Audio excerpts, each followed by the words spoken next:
নমস্কার বন্ধুরা, সবাইকে স্বাগত সিম্পল ফুড অ্যান্ড ট্রাভেলে। আজকে তৈরি করে দেখাবো কুঁদরি ভাজা। ভিডিওটা স্কিপ না করে সম্পূর্ণ দেখার অনুরোধ রইল। আশা করি ভালো লাগবে। ভালো লাগলে লাইক, শেয়ার, কমেন্ট, চ্যানেলটা সাবস্ক্রাইব করে দেবেন। চলুন ভিডিওটা শুরু করা যাক। প্রথমে এখানে কুঁদরিগুলো এইভাবে কেটে নিয়েছি, গোল গোল করে কেটে ধুয়ে ভালো করে পরিষ্কার করে রেখে দিয়েছি। আপনারা চাইলে লম্বা করেও কাটতে পারেন। কড়ার মধ্যে দিয়ে দিলাম পরিমাণ মতন সাদা তেল। তেলটাকে ভালো করে গরম করে নেব। গরম হয়ে যাওয়ার পরে এর মধ্যে দিয়ে দিলাম একটা শুকনো লঙ্কা। ঝালটা অবশ্যই আপনাদের ইচ্ছা মতন দেবেন।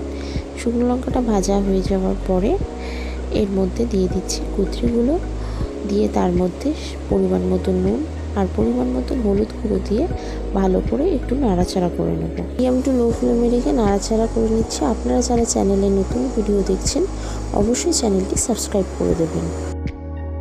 ভালো করে নাড়াচাড়া করে নিয়ে মিডিয়াম টু লো ফ্লেমে রেখে ভাজাটা করব।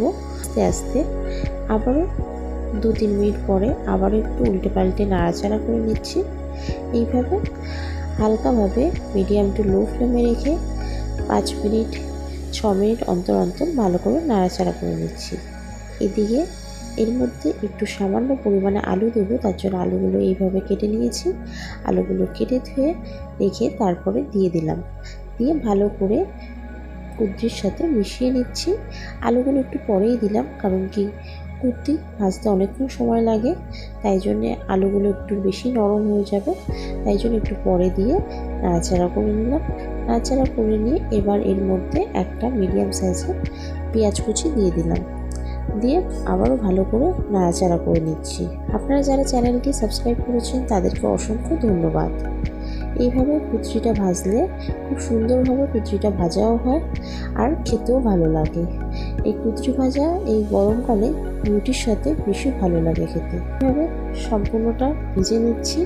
আস্তে আস্তে মিডিয়াম টু লো ফ্লেমে রেখে অনেকক্ষণ ধরে ভেজে নিয়েছি। এখানে কুঁদরি আর আলু দুটোই সম্পূর্ণভাবে নরম হয়ে গেছে। আর একটু ভেজে নেওয়ার পরে এবার নামিয়ে রেখে দিয়েছি একটা প্লেটের মধ্যে। এখানে কুঁদরি ভাজা পুরো তৈরি হয়ে গেছে। আপনাদের ভিডিওটা কেমন লাগলো অবশ্যই জানাবেন। আশা করি ভালো লেগেছে। ভালো লাগলে লাইক, শেয়ার, কমেন্ট করবেন, চ্যানেলটা সাবস্ক্রাইব করে দেবেন, পাশে থাকা বেল আইকনে ক্লিক করে দেবেন, যাতে সবার আগে আপনার কাছে নোটিফিকেশন গিয়ে পৌঁছে।